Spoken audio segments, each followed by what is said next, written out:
You're asking for a complete 1,400-word script based on the original story idea. Here's an original version without headings. Writing. The first time I saw Emma, she was sitting on a rain-soaked bench outside the city bus station with a small backpack beside her and a stray puppy sleeping in her lap. People hurried past without giving her a second glance. Some looked away out of discomfort. Others acted as if she didn't exist. I probably would have done the same if the puppy hadn't started shivering. I stopped, took off my jacket, and draped it over the little animal. Emma looked up at me with tired but grateful eyes. "You'll get cold," she said softly. "I'll manage," I replied. "Have you eaten today?" She smiled politely instead of answering. That told me everything. I bought 2 bowls of hot soup from a nearby cafe and sat beside her. We ate quietly while the rain continued to fall. She thanked me as though I had done something extraordinary, but in truth it was the smallest act of kindness I had shown anyone in weeks. My name is Ethan. I owned a tiny repair shop that barely paid the bills. Most months I wondered whether I should close it forever and find another job. My father had left me the business before he passed away, and I couldn't bring myself to give up on his dream, even though it felt like the dream had already given up on me. Emma told me she had been homeless for almost a year. After losing her mother, she had bounced between temporary shelters and part-time jobs. Whenever she managed to save a little money, some emergency would wipe it out. Still, she refused to complain. "I've learned that tomorrow can always surprise you," she said with a gentle smile. There was something about her optimism that stayed with me. Over the following weeks I saw Emma often. She swept sidewalks for a bakery before sunrise in exchange for breakfast. She helped an elderly florist carry heavy boxes without asking for payment. She watched neighborhood children while their parents finished work.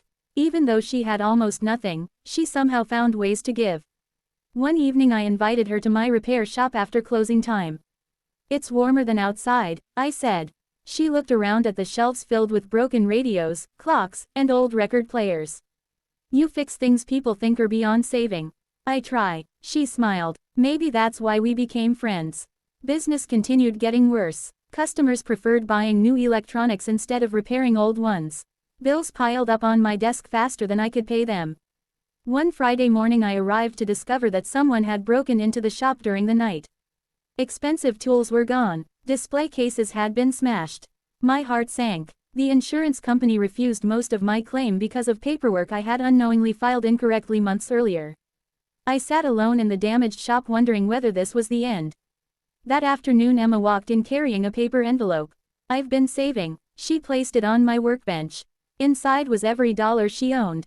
"I can't take this. You have to." "No, you helped me when no one else did. I bought you soup. You treated me like a human being." I pushed the envelope back toward her. "You'll need this more than I do." She looked disappointed for a moment, then smiled again. "I thought you'd say that." The next morning I arrived to find 15 people waiting outside my shop. The florist, the bakery owner, the parents whose children Emma watched, the old man whose groceries she carried every Tuesday.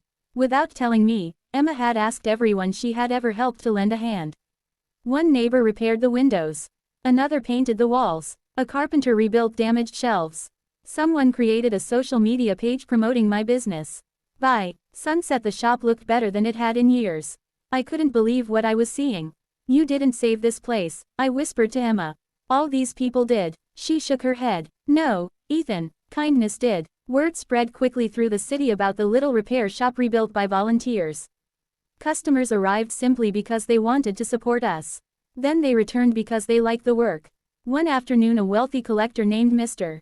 Harrison entered carrying an antique music box that had belonged to his grandmother. "I've taken this everywhere," he said. "No one can fix it." I examined it carefully. "I'll try." For 3 days I worked patiently until every tiny gear moved perfectly again.